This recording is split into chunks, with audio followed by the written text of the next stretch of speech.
সূরা কাউসারের মতো ছোট একটি সূরা সৈশুদ্ধ করে তেলাওয়াত করার মতো ৯৫% লোকের যোগ্যতা নেই বললেই চলে। কারণ এই সমস্ত মারাত্মক লেভেলের ভুল বলার ফলে তার নামাজ নষ্ট হয়ে যায়। তাও আমরা কখনোই সই শুদ্ধ করে পড়ার চেষ্টা করি না। আপনি যদি পুরো ভিডিওটি দেখেন তাহলে আপনি সই শুদ্ধ করে তেলাওয়াত করতে পারবেন। এবং এখন এই সূরাতে যেই নিয়ম কানুনগুলো বলবো, এই নিয়ম কানুনগুলো কোরআন শরীফের ভিতরে প্রয়োগ করে আপনি সই শুদ্ধ করে কোরআন তেলাওয়াত করতে পারবেন ইনশাআল্লাহ। এবং আপনি যদি না বোঝেন নিয়ম কানুনগুলো, তাহলে নিচে লেখা আছে কোরআন শিখতে কল করুন, এই নাম্বারে হোয়াটসঅ্যাপ অ্যাড হয়ে অবশ্যই কল দিবেন। আমি আপনাকে বোঝানোর চেষ্টা করব এবং লাইভ ক্লাস করানোর চেষ্টা করব ইনশাআল্লাহ। তো আমি আজকের ক্লাস শুরু করছি, অবশ্যই মনোযোগ দিয়ে শুনবেন। বিসমিল্লাহির রহমানির রহিম। ইন্না আ'তাইনাকাল কাউসার। এখানে ৯৫% লোক এভাবে তেলাওয়াত করে ইন্না আ'তাইনাকাল কাউসার, ইন্না আ'তাইনাকাল কাউসার। তো এভাবে বললে আসলে নামাজ ভেঙে যাবে। কারণ হচ্ছে দেখুন, আমি এখানে একটা বলছি যে হামজা আইন জবর, অবশ্যই লক্ষ্য করুন আমি কোথায় বলছি, যে হামজা দিয়ে আইনকে ধরছি, হামজা আইন জবর আ। কেউ যদি বলে আ'তাইনাকা তাহলে ভুল অর্থ হবে, আর যদি কেউ বলে আ'তাইনাকা তাহলে সঠিক অর্থ দাঁড়াবে। আ'তাইনাকা তাহলে সঠিক অর্থ হবে আমি আপনাকে দান করেছি। তাহলে উচ্চারণ করতে হবে আইনটি হলকের মাঝখান থেকে আ আ। আমার সাথে প্র্যাকটিস করবেন। আ আ এভাবে। যদি বলে আ'তাইনা তাহলে হামজা জবর আ, তয়া জবর তয়, মাঝখানে কিন্তু আইনটি বাদ পড়ে গেল, এই জন্য সঠিক অর্থ দাঁড়াবে না। হামজা আইন জবর আ, এভাবে আইনের উচ্চারণ বোঝাতে হবে। আইনের উচ্চারণটি হলো হলকের মাঝখান থেকে হামজা আইন জবর আ, হামজা আইন জবর আ। কখনোই আ'তাইনা বলবেন না, আ'তাইনা, তাহলে কিন্তু আইনের উচ্চারণটি বাদ যাবে।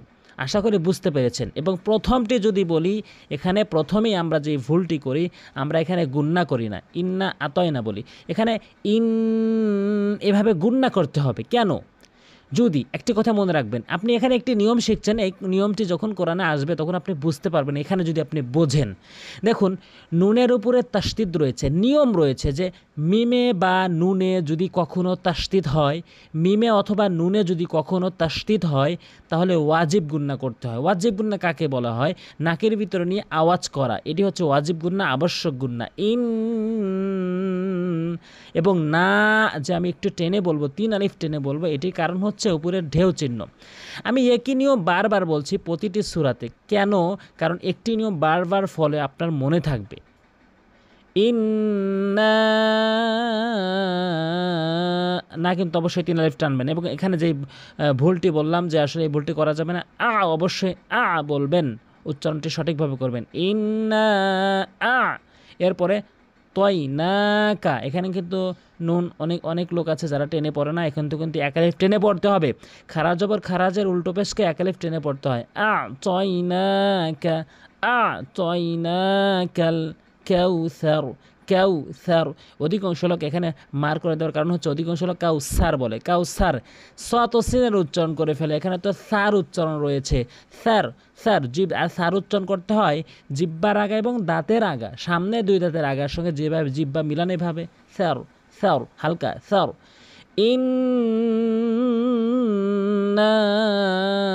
আ'তাইনাকাল কাউসার ফাসল্লি, ফাসল সতের উচ্চারণ করতে হবে, সত সল, ফাসল, ফাসল লিলি।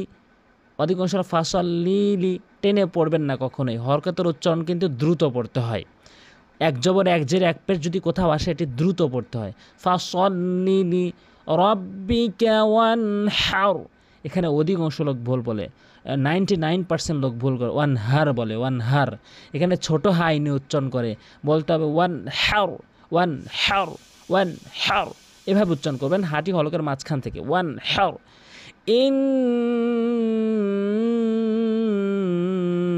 শানিআকা হুয়াল আবতার।